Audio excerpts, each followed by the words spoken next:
Glória a Deus. Glória a Deus.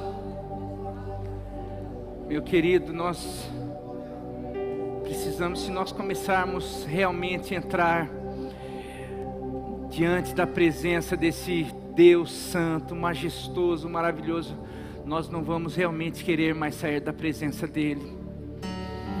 Nós vamos para a igreja, mas muitas vezes nós não conseguimos acessar a presença dEle.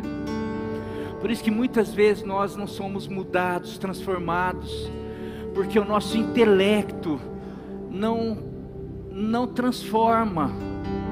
O que transforma, o que convence, o que muda é a santidade, é a glória, é o poder de Deus. É quando nós nos deparamos com o Deus santo, majestoso. Não é só participar de um culto, meus queridos. Minha oração nesses dias, porque Deus tem me levado um pouco além, e eu queria tentar compartilhar um pouco. Não sei se eu consigo, mas eu quero me atrever, compartilhar um pouquinho do que Deus tem falado comigo, tem me conduzido a ir. Eu quero tentar conduzir a igreja um pouquinho, porque tem sido um divisor de águas na minha vida, e eu não quero ir sozinho, eu quero fazer como Jesus. Quero tentar levar os discípulos junto. Quero convidar você a abrir a sua Bíblia em Mateus, no Evangelho de Mateus, capítulo 17, versículo de 1 a 9. Antes, eu quero dizer que nós, como igreja, nós costumamos orar por um avivamento, um despertamento. Nós costumamos nos reunir em oração. Nós costumamos desejar um despertamento, um avivamento coletivo. E eu quero dizer que isso está certo. Nós precisamos orar. Senhor, aviva, desperta a tua igreja. O profeta nos ensinou a orar: aviva a tua casa, aviva a tua igreja nos anos, no meio. Mas ontem, pregando ali no culto da fogueira e percebendo que o que um homem, ali o profeta Elias, pôde, através daquilo que queimava na sua vida, ele pôde despertar uma nação. Eu acredito que um avivamento de uma igreja, de uma nação, começa num avivamento pessoal. Não existe, não vai acontecer, por mais que nós venhamos a nos reunir como igreja, ficar buscando, mas o Senhor, os verdadeiros avivamentos e despertamentos e experiências acontecem no íntimo e no particular, para que depois contagie o coletivo. Você vai ver a palavra de Deus falando como que se despertava. Era um profeta, era um líder, era um rei. Depois eram alguns homens, alguns discípulos, alguns apóstolos, algumas pessoas em algumas cidades. E daí depois aquilo começava a pegar. E às vezes a gente fica muito preso à igreja. Eu quero um culto maravilhoso como esse. Foi um momento aqui, eu estava pedindo isso: Deus, manda uma gota. E Ele já mandou, mas Ele vai mandar mais até o final, para que a gente perceba, falar: é isso que eu quero. Mais do que isso que eu quero, é isso que eu preciso. Mais do que tudo, o que nós mais precisamos é de um avivamento pessoal. Porque o que é um avivamento? É vida. Avivamento é colocar vida onde não existe, é trazer uma vida para além da vida natural. É um avivamento, é a vida do céu, é a vida de Deus no homem. Então, se a vida de Deus não é uma vida natural, por isso que quando Jesus é assunto ao céu, ele vai para o Pai, e ele fala: vão para Jerusalém e fiquem ali até serem revestidos, até serem cheios do Espírito, até serem avivados, até terem uma experiência de vocês receberem uma vida que não é a vida natural, não é a vida de vocês. Porque se vocês tentarem impactar o mundo com a vida de vocês, Pedro, você lembra aqui que deu ruim. Você lembra, Tomé? Você lembra? Não vai dar certo. Para vocês explodirem o mundo, impactarem o mundo, vocês vão precisar estar avivados, ou seja, com uma vida que não é de vocês, é uma vida do céu, é uma vida sobrenatural. Para vocês aguentarem as pressões do mundo, para vocês aguentarem as perseguições, as prisões, os açoites, tantas coisas, e a hora que vocês abrirem a boca, impactarem. Pedro, você não conseguiu testemunhar para um grupinho numa fogueira, um grupo ali, você não conseguiu testemunhar, mas quando você for avivado, você vai abrir a tua boca, mais de 5.000 almas vão se converter, porque não vai ser a tua vida, vai ser a vida do céu, a vida de Deus que vai estar tomando conta de você. Então, meus queridos, nós não temos escolha.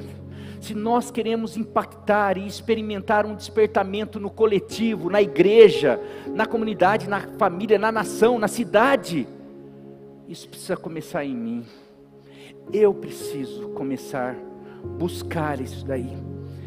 E eu quero convidar você a ler esse texto que diz, Mateus 17:1, uma passagem que pode começar a nos ajudar a como ter um despertamento ou experimentar isso. Diz assim a palavra de Deus: 6 dias depois da rotina de Jesus com os discípulos, 6 dias depois deles estarem pregando, orando, vivendo os milagres, 6 dias depois da rotina de um discípulo de Jesus normal, eles experimentavam já milagres, eles já faziam, eles já pregavam, eles já faziam algumas coisas, eles já viam Jesus, eles já aprendiam com Jesus. A gente pode falar que eles eram crentes, e crentes seguidores de Cristo de perto, que eles já tinham deixado tudo, eles já tinham deixado as redes, já tinham deixado a coletoria, já tinham deixado a vida deles e estavam seguindo a Jesus.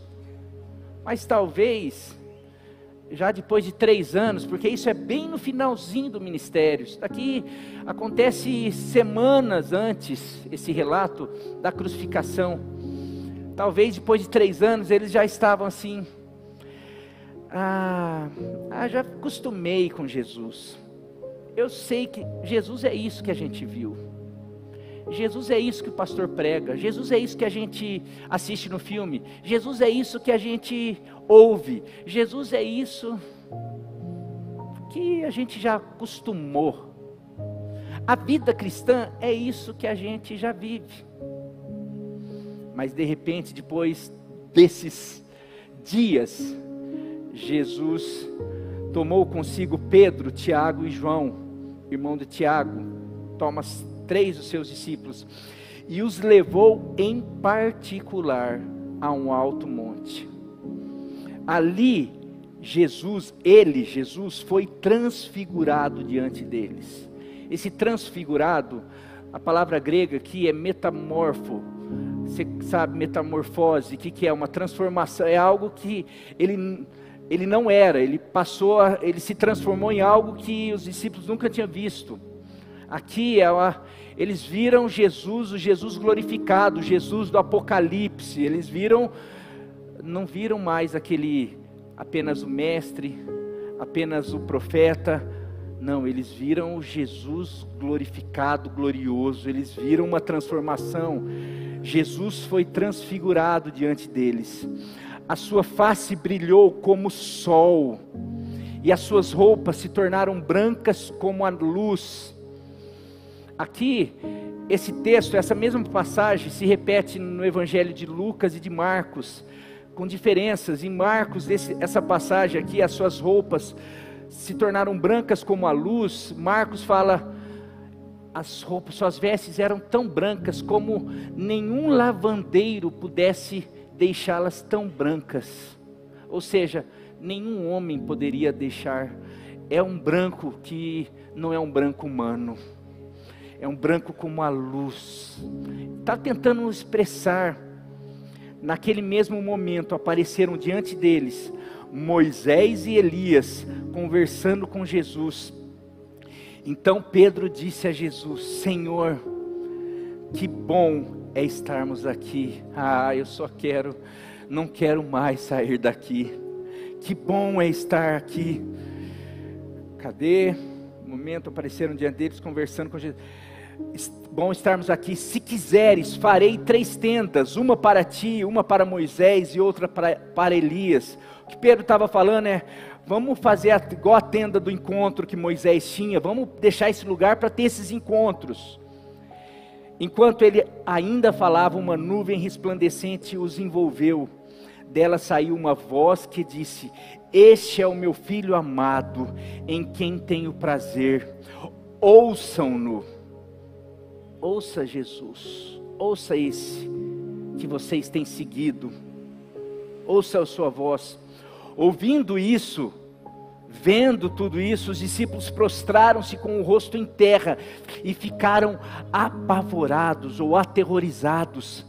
Mas Jesus se aproximou deles, tocou neles e disse: levantem-se, não tenham medo. Quando eles ergueram os olhos, não viram mais ninguém a não ser Jesus. Enquanto desciam do monte, Jesus lhe ordenou: não contem a ninguém o que vocês viram ou a experiência que tiveram, até que o Filho do Homem tenha ressuscitado dentre os mortos. Que passagem! É o monte da transfiguração. Eu fiz questão de ler bem pausadamente, com alguns detalhes, porque às vezes a gente lê a Bíblia e a gente não para pensar algumas coisas, para ponderar, e às vezes é muito interessante você ler. Quando você vai ler um texto, principalmente nos evangelhos, eles são, os 3 evangelhos, Mateus, Marcos e Lucas, eles são semelhantes, muitas passagens se relatam nos 3, é legal você ir nos 3, para ler a mesma passagem nos 3, porque às vezes tem detalhes. E não sei se é em Lucas fala que eles subiram para orar, algo que Jesus fazia, subir a um alto monte para orar, buscar um tempo. Em outro, acho que em Marcos ou em Lucas, fala que eles estavam cansados, sonolentos, mais uma vez os discípulos, porque não era um momento. Às vezes quando a gente lê, a gente fala assim: eles subiram e num passe de mágica aconteceu. Não, eu quero dizer que eles subiram para uma vigília, para um tempo de oração. E entendendo e acompanhando Jesus, a gente percebe que não era um tempinho assim. Eles não iam ali e ficavam assim: vamos ali, um tempinho aqui. Era um tempo. Eles passavam horas ali, orando. Era algo que chegava a cansar, e eles estavam cansados. Mas eu queria tirar algumas lições daqui. Eu acabei não colocando, porque foi em meio a tanta visitação, porque é uma experiência que eu tenho tido. Mas eu quero depois, até o final, pensar num tema. Mas eu quero começar tirando algumas lições primeiro. Eu queria, a primeira coisa, a importância de um tempo em particular em um alto monte. Meus queridos, a importância, e o que significa esse tempo em particular em um alto monte? Às vezes, então pastor, temos que ir para um monte. Não, ali era o costume de Jesus, mas o que significava isso? Significava o simbolismo, e o que eu quero tirar para mim e para você, era o que ele fazia, porque ele tinha uma vida corrida, tarefada, missão fazendo, curando. As pessoas procuravam ele, as pessoas iam atrás, as pessoas queriam ser tocadas, ser curadas, e ele ali tinha uma missão, tinha que ensinar. Ele se compadecia, ele ensinava, ele fazia, mas ele não abria mão de tempo em tempo, ele fechar a porta, ele entrar no seu quarto, que para Jesus era o monte, ou fechar a porta, que era mais ou menos isso daí. Eu quero fechar a porta para tudo o resto, para o trabalho, para as preocupações, para os afazeres, para os milagres, para o trabalho, para a missão, para tudo, porque eu preciso de um tempo com o meu Pai. Porque nós, meu querido, e Jesus não é diferente. A gente fala assim: nossa, eu não tenho tempo, a vida está corrida. Eu fico imaginando, você acha que a vida de Jesus, para ele cumprir o ministério dele em 3 anos, foi corrida? Ele percorrer todo um trajeto que ele precisava alcançar tantas vidas, tantas pessoas, tocar, cumprir uma missão em 3 anos. Ele fala assim: o meu pai não dorme até agora. Ele não comia a comida. É fazer a vontade, a minha comida é fazer a vontade do meu pai. Ele tinha que cumprir a vontade do pai, mas nem por isso, inclusive por conta disso, para cumprir a sua missão, para ele conseguir dar conta, ele sabia que ele precisava de vez em quando parar de fazer tudo para ter um tempo com o pai. Eu quero dizer que você tem uma ferramenta na sua mão, e cada vez mais essas ferramentas são completas. Antigamente você precisava de um computador, você precisava de tudo. Hoje, dependendo do celular que você tem, você não precisa de computador, você não precisa de câmera, você não precisa de nada. Isso daqui faz tudo. Tem celular que fica assim, faz tudo. Mas eu quero dizer que a melhor coisa que você pode fazer para esse celular que você tem, é de tempo em tempo, parar de mexer nele, e colocar ele na bateria, e deixar ele recarregar. Porque se você não colocar ele na carga, ele pode ser o iPhone 320, com milhares de recursos, mas se acabar a bateria dele, se acabar a conexão com o que é principal dele, que é ter energia, todo o recurso que ele tem não vai te servir para nada. Assim sou eu, assim é você, assim era Jesus. Ele é o Filho de Deus, mas ele abriu mão da sua glória. Ele precisaria buscar. E ele ensina isso para os discípulos. Discípulos, nós estamos fazendo. Mas não adianta só eu ensinar, não adianta só vocês ouvirem, não adianta só vocês verem ali os sinais, os prodígios, eu fazendo. Vocês precisam perceber aonde que eu pego toda essa força, da onde vem toda essa energia, da onde vem toda essa recarga, da onde vem toda essa unção, da onde vem toda essa força. Porque senão, amanhã depois, vocês podem saber, vocês podem ter visto, vocês podem ter participado dos cultos, vocês podem ter ficado impressionado com tanta coisa, mas se vocês não aprenderem de tempo em tempo a ter a sua experiência ou receber a sua recarga, não vai adiantar nada. Dá para entender? Dá para entender? E eu quero dizer a importância desse lugar, porque eu quero dizer, eu lembro que meu pai falava, o maior perigo de um pastor é ele se envolver tanto na obra e acabar esquecendo do dono da obra. E eu quero dizer que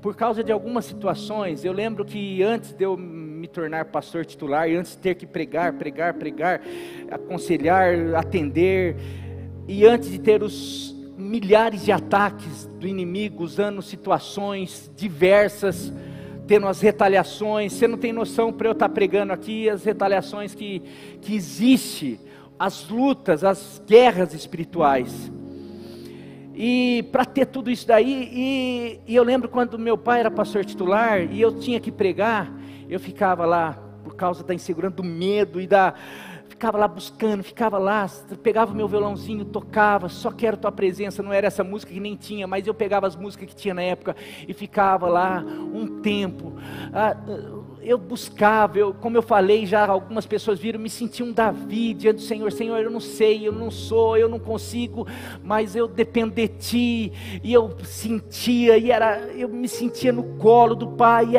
era uma delícia, e eu passava tempo, e eu sentia Deus me curando, me restaurando, e assim por diante. Tinha qualquer situação, primeiro lugar era recorrer ao Pai, e não só para pedir, mas para ficar na presença dEle. Mas daí você começa, você vai ficando mais responsável, você vai crescendo, as responsabilidades vão aumentando, você não tem muito tempo. Então, o tempo é de orar para preparar a mensagem, o tempo é de orar para o irmão, é para fazer o tempo, e assim vai. Daí tem os problemas, daí você ora por causa do problema, você ora pelo problema, você ora pela outra coisa. O relacionamento com Deus vai ficando assim, como se fosse aquela carga. Puxa, a bateria está fraca, coloca aqui, está fraca. Você não tem mais tempo de subir a um monte e de falar assim, não, agora não, a família, não, dá licença, agora eu preciso de um tempo no alto monte, agora eu preciso fechar a porta, e filha, e esposa, e não, agora não estou para ninguém, e a igreja, não, agora eu preciso de uma conexão direta com meu Pai. Quando Jesus fala isso para os seus discípulos, Ele está falando em particular, vamos deixar a correria do dia a dia? Vamos esquecer dos milagres, vamos esquecer inclusive do trabalho, vamos esquecer da missão, vamos lá nos conectar com Deus. E eu quero dizer que há umas 3 semanas, o que mais Deus tem falado para mim, Marinho, volta para o alto monte.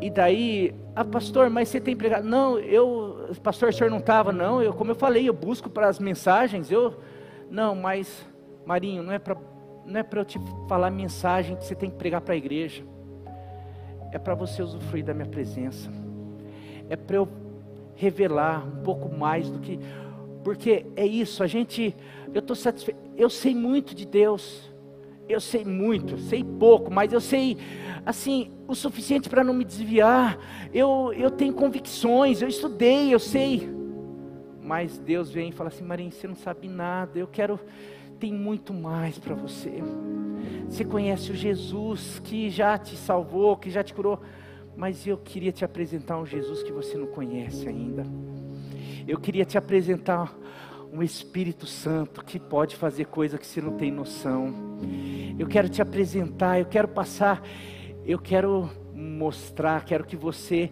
tenha noção do monte da transfiguração, dá para entender?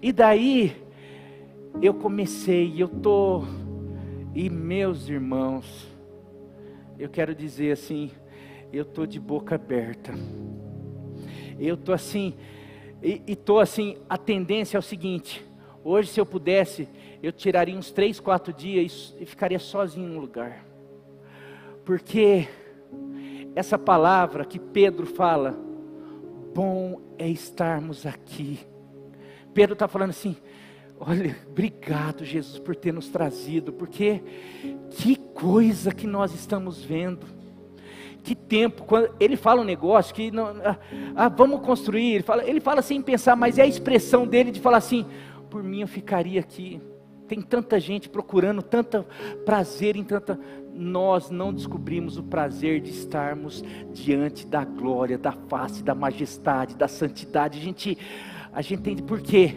Porque a gente ora pensando, será que ele vai responder? Será que ele vai responder? Será que o problema que eu estou orando vai dar certo? A gente não consegue se desligar. Esse alto monte é o lugar do particular meu e Deus.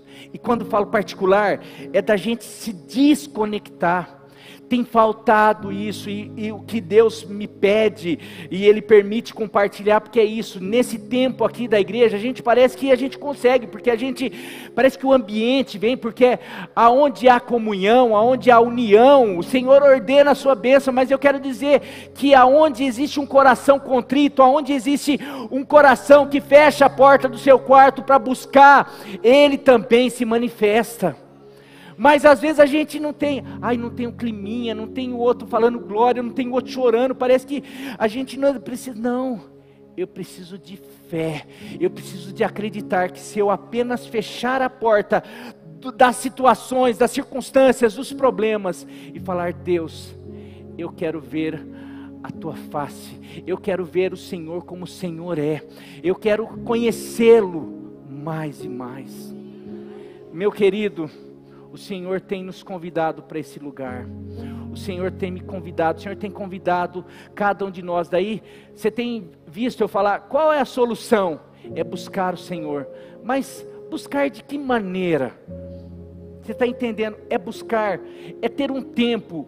Não é a oração que você faz de manhã, ou a não ser que seja essa oração, porque você já faz a oração de manhã, pensando nas atividades, abençoa, que faz, não é uma de abençoa, é um momento de quietude, é um momento de você se colocar e falar, Senhor, eu não sei nem o que eu vou falar, mas eu quero te conhecer, eu quero que o Senhor fale comigo, eu não quero falar, eu quero que o Senhor fale, eu quero que o Senhor se revele a mim, eu quero, mesmo que seja para ficar 10, 15, 20 minutos quieto, mas eu quero estar aqui, de mente, de corpo, alma, espírito, pensamento, eu não quero que nada me distraia, que seja 20 minutos, meia hora, porque eu sei que mas eu preciso desse tempo. Daí lá eles ficavam, não, mas é hoje, é amanhã, é depois, é um tempo, é você daqui 1 mês, 3 meses, falar, eu tenho esse tempo todos os dias. Daí você vai voltar e vai falar assim, eu já estou conhecendo um Jesus que eu não conhecia, Ele já tem me revelado, porque é isso que acontece, porque quando nós subimos para um tempo, em particular em um alto monte, as revelações são impactantes. As revelações são impactantes. Ver Jesus, primeiro, quais as revelações impactantes? Ver Jesus para além do natural. Versículo 2. Ali, Jesus foi transfigurado diante deles, a sua face brilhou como o sol. Eles escrevem um Jesus que não era o carpinteiro, não era o mestre, não era aquele Jesus que eles viam com o pé cheio de areia, cheio de poeira, porque ele estava ali. Não era aquele Jesus frágil no sentido físico, mas era um Jesus com esplendor, que eles conseguiam falar assim, branco, uma luz como o sol. Era algo que era extraordinário, era uma visão, mas isso foi depois de um tempo de busca, um tempo de vigília, um tempo de fechar a porta, um tempo de subir no monte, um tempo de busca, um tempo, e para mim, não era a primeira vez deles, porque você vê que Jesus sempre, em todos os momentos, pegava esses 3. Por que esses 3? Eu tenho minha dedução, porque eram os 3 que demonstravam desejo, era que eu queria, eu preciso. E daí você vai perceber algo. Quem foram os 3 líderes da igreja primitiva? Eram esses 3, que estavam Pedro, Tiago e João. Tiago foi morto logo no começo ali da igreja, mas Pedro e João teve a revelação, porque você vai perceber Pedro no começo da igreja, Pedro orando, indo num alto e sublime trono, num alto monte, que numa ocasião, era o 2º andar de uma casa, mas que ele estava lá na hora do almoço, ele estava lá buscando, fechou a porta, e o que ele teve, em Atos eu estou falando, uma revelação, uma visão. Porque quem aprende fechar a porta ou ir para o monte, se desligar e se conectar com Deus, sempre vai ter revelações, sempre vai ver o que ninguém vê. Porque todos veem, todos conhecem o natural, mas nesses momentos de monte, Deus revela o sobrenatural. Deus revela o espiritual, porque pessoas que entendem que precisa desse tempo, porque é um tempo espiritual, eu preciso me afastar do natural, das contas, dos problemas, das situações, de tudo aqui, e eu preciso me conectar com o espiritual, com aquele que pode todas as coisas. Esse está querendo ir além.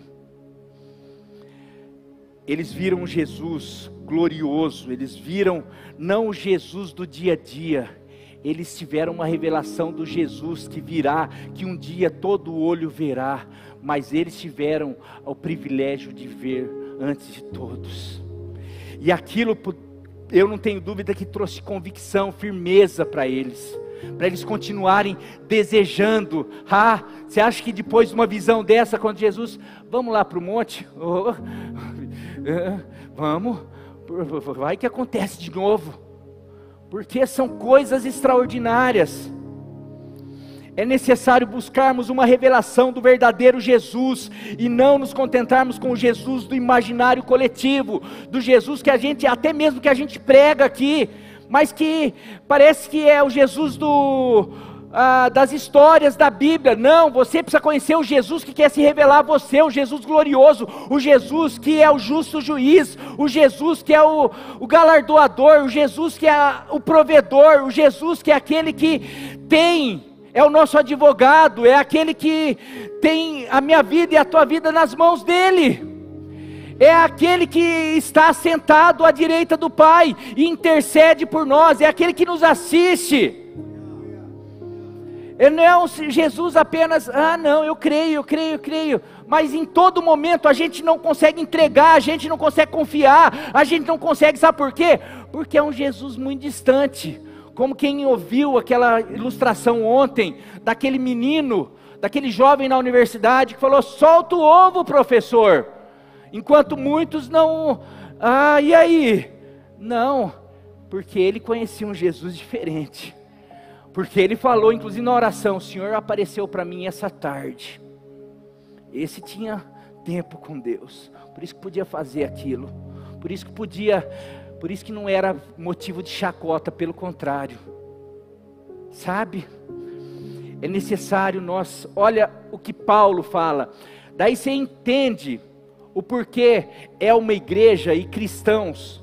Eu não sei você, mas eu quando assisto Paulo apóstolo, quando eu assisto a Paixão de Cristo, quando eu assisto algumas coisas, essas novelas que não retratam nem um pouco, mas serve, ajuda um pouco, mas The Chosen, que também tem algumas coisas, é bom, mas não é tudo certinho, porque eles precisam florear um pouco, mas quando a gente assiste, sabe, eu fico com vergonha do cristão que eu sou, porque eu sou um cristão que ainda temo algumas coisas, ainda tenho a minha vida por preciosa, ainda valorizo muita coisa aqui, desse mundo, mas sabe por quê? Eu não pego beira com esses discípulos, porque esses discípulos, esses homens, como Paulo, como Pedro, eles tinham uma revelação para além do Jesus que eu conheço. Eu conheço, por isso que eu quero conhecer mais. Olha só o que Paulo fala. Você conhece a história de Paulo. Paulo era um religioso, sabia tudo sobre a lei, sobre os profetas, sobre tudo, e por causa do zelo que ele tinha a palavra, os religiosos da época, que conheciam tudo sobre a Bíblia da época, não foram capazes de reconhecer Jesus, porque quando a gente conhece só daqui, só naturalmente, não desce para cá, a gente não consegue abrir mão do nosso eu. Quando é só aqui, sabe quem continua comandando? Não é Jesus, continua sendo a gente. A gente pensa que, minha vida é de Jesus, não é. Porque o dia que a gente entender, porque Paulo, ele matava os cristãos em nome da religião que ele conhecia, do Jesus, na verdade, porque esse Jesus é um impostor, porque ele tinha estudado, era o fariseu, os estudiosos da época não conseguiram reconhecer Jesus, e Jesus tem uma época um versículo, um momento que ele fala, Pai, eu graças te dou, porque o Senhor revelaste essas coisas aos humildes, e escondeste ou ocultastes aos sábios dessa era. Ou seja, não é aqui, não adianta você ser o intelectual, saber tudo. Eu dou exemplo, Jô Soares, eu lembro de alguns crentes, alguns pastores, alguns crentes que iam lá, passava vergonha com ele, porque ele sabia, era um intelectual, estudava tudo. Tem muita gente que estuda tudo, sabe a Bíblia, sabe isso, sabe aquilo, sabe texto, mas está aqui, sabe tudo isso, mas se for para falar, você abre mão disso por Jesus? Ah, não, porque acho que Jesus não pede isso. Então você conhece o Jesus do consciente coletivo, porque cada um tem o seu Jesus. Cada um escolhe o Jesus ao seu gosto, porque pega a Bíblia. Mas olha o que Paulo fala. 2 Coríntios 5,16. Paulo ele fala algo. De modo que de agora em diante a ninguém mais consideramos do ponto de vista. Não dá para colocar aí? 2 Coríntios 5,16. De modo que de agora em diante a ninguém mais consideramos do ponto de vista. Isso, eu quero que quando eu pare é para vocês falarem. Vamos tentar de novo? De modo que de agora em diante a ninguém mais, é Paulo falando, consideramos do ponto de vista. Ainda que antes tenhamos conhecido, ainda que antes eu conhecia Cristo, já não o conhecemos assim. Paulo está falando, eu conhecia Cristo, mas de um ponto de vista humano. Antigamente, muitos de nós conhecíamos Cristo de um ponto de vista humano. Porém, eu pude ter uma revelação dele. Eu pude ver, quem és tu? Eu sou Jesus, a quem você persegue. Então, não é, eu estou percebendo. E daí você acha que Paulo só parou aí? Não, ele fala de tantas outras experiências. Uma ele fala assim, conheço um homem, porque não queria, se no corpo ou fora do corpo, não sei, que foi aonde foi arrebatado até o terceiro céu, e viu coisas, e ouviu coisas que não é lícito ao homem ouvir. Olha só, eu acho que Paulo orava um pouco, eu acho que Paulo de vez em quando subia nesse monte, ele tinha um tempo, para que eu não me exaltasse pelo meu conhecimento, ele fala, pela excelência das revelações. Ele podia falar pela excelência das transformações. Eu vi Jesus lá no caminho, eu vi Jesus aqui, cada vez que Jesus se apresentava para mim. Sabe, quem conhece, quem vê Jesus dessa maneira, pode falar, como ele falou em Filipenses 3, de 7 a 8. Contudo, que para mim, quando ele fala, ele está falando sobre diploma, sobre o que ele era aqui nessa vida, sobre os títulos que ele tinha, sobre o que ele sabia, sobre o conhecimento, Paulo era o cara, e ele fala que contudo, que para mim era lucro, passei a considerar como perda, por causa de Cristo. Mais do que isso, considero tudo como perda, comparado com a suprema grandeza do conhecimento de Cristo Jesus, o meu Senhor, por quem perdi todas as coisas. E eu estou triste, eu acho que era coisa muito importante. Não, eu as considero como esterco, como cocô, para poder ganhar a Cristo. Meu querido, quem começa a ter a revelação, não só essa revelação, porque isso que a gente ouve, isso que a gente lê, é muito pouco perto daquilo que Deus quer nos mostrar, nos revelar. Por isso que Oséias fala, conheçamos e prossigamos em conhecer a Deus, ao Senhor. Aqui Oséias 6,3, coloca na Oséias 6,3 na ARA, por favor. Conheçamos e prossigamos em conhecer ao Senhor, não, porque o Senhor, Deus, Jesus, a Trindade, não é alguém que se conhece uma vez e fala assim, nossa, olha, eu conheço, eu já sei, porque eu tive uma experiência. Não, é algo que a gente conhece hoje, a gente continua conhecendo, a gente busca, conhece mais um pouco, e a gente continua buscando, e cada vez mais a gente conhece. Por isso que ele fala, conheçamos e prossigamos em conhecer ao Senhor, como a alva, a sua vinda é certa. Quem prossegue em conhecer, é certo que a sua vinda é certa, e Ele descerá sobre nós quem? Sobre quem prossegue em conhecer, quem busca o conhecimento, como chuva seródia que rega a terra, Ele vai cair sobre nós. Meu querido, nós precisamos buscar esse conhecimento. E a primeira coisa, a gente busca na igreja, a gente busca, é o fulano, a gente busca em todos.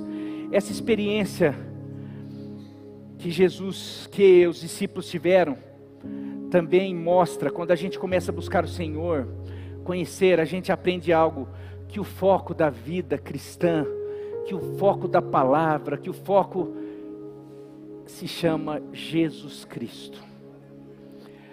Eles tiveram uma experiência, você sabe que na época de Jesus, eles não tinham a Bíblia que a gente conhece hoje. A Bíblia foi só depois, mas eles tinham, e você vai ver nos evangelhos, Jesus sempre falando o que foi escrito na lei e nos profetas.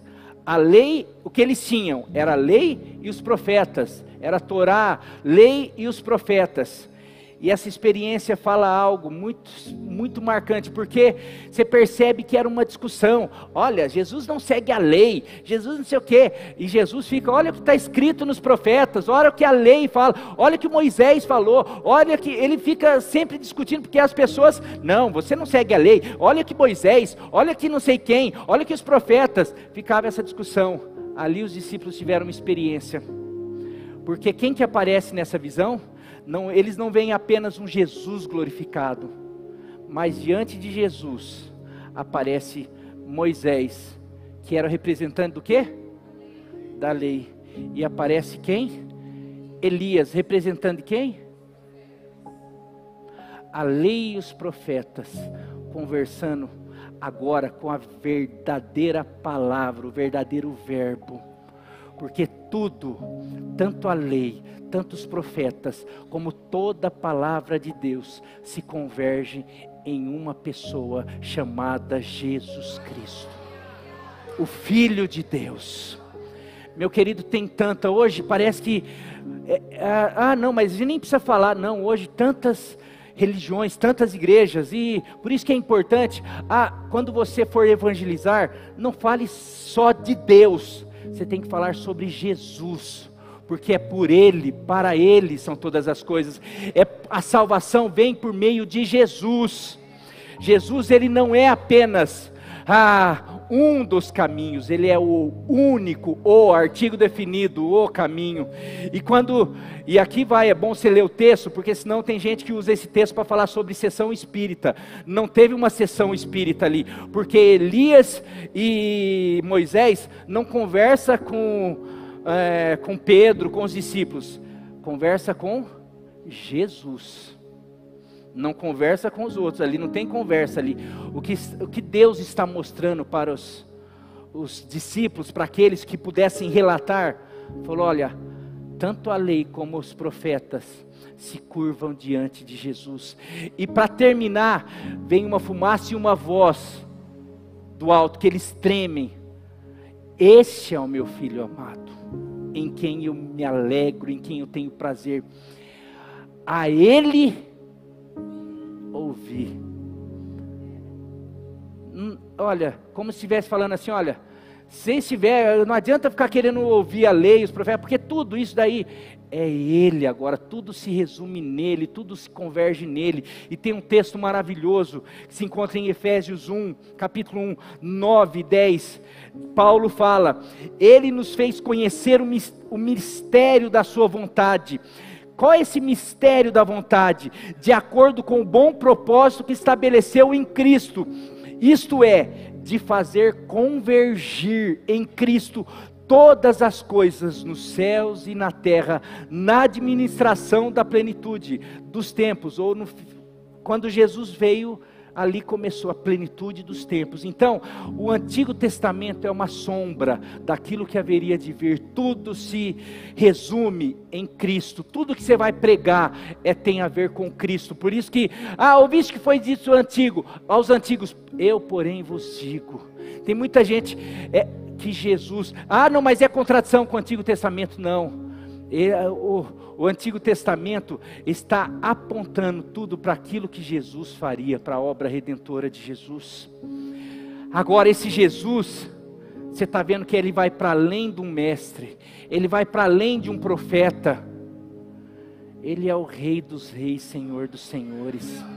Ele é aquele que fala que todas as coisas foram criadas por intermédio dele. Sem ele, nada do que foi feito se fez. Ele estava na criação. Disse Deus, haja luz, e houve luz. E daí está lá, o Espírito de Deus pairava sobre a face das águas. Mas cadê Jesus? Toda vez, tudo que era formado mediante a disse Deus, era a palavra. E em João 1 fala o quê? No princípio era, verbo é o quê? Palavra. Quando Deus dizia era Jesus cria, Jesus faz, Jesus cria, Jesus desenvolve, Jesus sustenta, Jesus, tudo é Jesus. Por isso que eu e você precisamos, quando nós tivermos uma revelação de quem é Jesus, nós precisamos fazer como esses homens que tiveram revelação, era se prostrar e tremer. Eles estavam com Jesus, eles não se prostravam e tremiam toda hora, mas ali, o texto fala que eles se prostraram, e eles tremeram, eles começaram a ter um medo, porque eles viram quem realmente Jesus é. Tem uma das coisas que mais tem faltado para a igreja, é uma coisa que se chama temor. Sabe por quê? Porque a gente não conhece Jesus. Se a gente conseguisse contemplar Jesus, a gente ia temê-lo muito mais. E temer, eu vou mostrar a diferença de medo e temor. Eu, quando era criança, eu tinha medo do meu pai, porque ele tinha uma unha, que ele deixava essa unha crescer aqui, e ele vinha, não sei se até hoje, mas eu tinha uma marca, até hoje, ele deixa essa unha. Eu achava que era só para castigar aquilo, porque ele vinha e ele enfiava essa unha aqui. Eu não precisava, se eu quisesse colocar brinco, não precisava furar, porque isso daqui, brincadeira, não era tão assim, mas vinha e fazia, ia levando assim, ó. Então, eu tinha medo disso. Quando eu ia fazer alguma coisa, eu ficava assim, eu lembrava desse castigo. Isso é medo. Eu ficava assim, puxa, eu não posso fazer aquilo porque... Quando eu fiquei mais velho, comecei a perceber, e mais velho, mais maduro, quando eu comecei a conhecer o porquê ele fazia isso, quando eu comecei a entender o porquê eu não podia fazer algumas coisas, que era para o meu bem, que era para o meu crescimento, quando eu entendi que às vezes eu não faltava na escola e ele fazia isso, na verdade era porque ele não queria que eu perdesse algumas coisas. E daí com o tempo ele falava, Marinho, não faz isso. Ou com o tempo, porque depois eu casei, depois eu fiz, ele nem falava mais, mas daí eu ia atrás. Pai, o que o senhor acha melhor?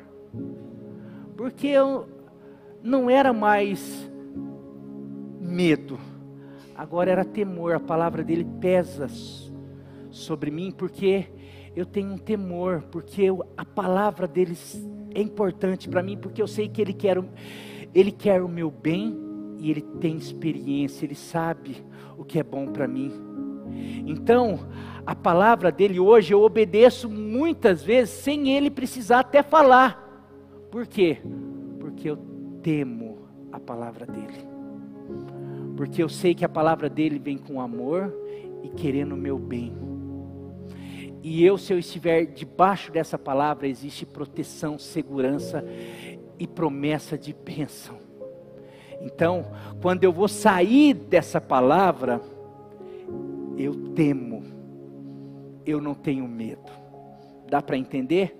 Eu não tenho mais medo disso, porque isso é o menor das consequências. Essa dor é muito menor do que as consequências que vêm por eu desobedecer. Dá para entender? O medo é da consequência, o medo é do castigo, o temor é das consequências por estar fora da vontade daquele de quem eu temo, porque eu sei que o que ele me ama e ele tem. Dá para entender?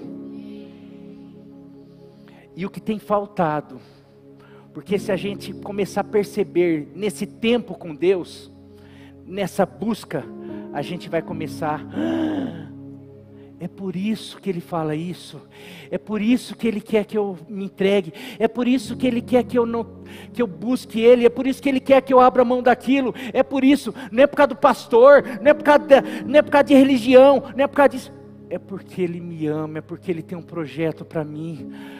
E é porque Ele é o Rei dos Reis, é porque Ele me criou para além dessa vida, é aquele que me criou, porque Ele tem uma eternidade, e Ele quer que eu passe essa eternidade reinando com Ele. Por isso que Paulo fala, nesse texto mesmo, se eu não me engano, Romanos 11, vai para Romanos 11, eu nem anotei aqui, Romanos 11, lá para o final, o 37, porque dele, por eles, são todas as coisas, é Romanos 11 o que? Vai um pouquinho antes disso, vai para o 34, 33, isso daí, ó profundidade das riquezas, da sabedoria e do conhecimento de Deus, quão insondáveis são os seus juízos, de alguém que tem a revelação, que já teve muita revelação, é Paulo falando, ele está falando ó profundidade da riqueza, da sabedoria e do conhecimento de Deus, quão insondáveis são os seus juízos e inescrutáveis os seus caminhos. 34, quem conheceu a mente do Senhor, ou quem tem sido o seu conselheiro?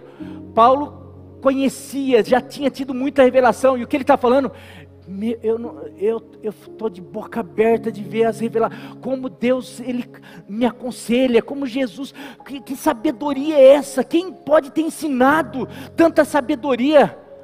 Paulo está falando, sabe por que Paulo seguia? Se a gente começar a adentrar nessas revelações, você vai ficar assim, se você, de ler a Bíblia, tem algumas pessoas que começa a ler a Bíblia, fica assim, pastor, eu não sabia aquilo. Eu quero dizer que isso é a ponta do iceberg. Tem muito mais de Deus para você. Tem segredos. E daí quem conheceu, ou quem tem sido seu conselheiro? 35. Quem primeiro lhe deu para que ele o recompense? Daí 36, pois dele, por ele, para ele, são todas as coisas, a ele seja a glória pelos séculos dos séculos. Amém. Glória a Deus.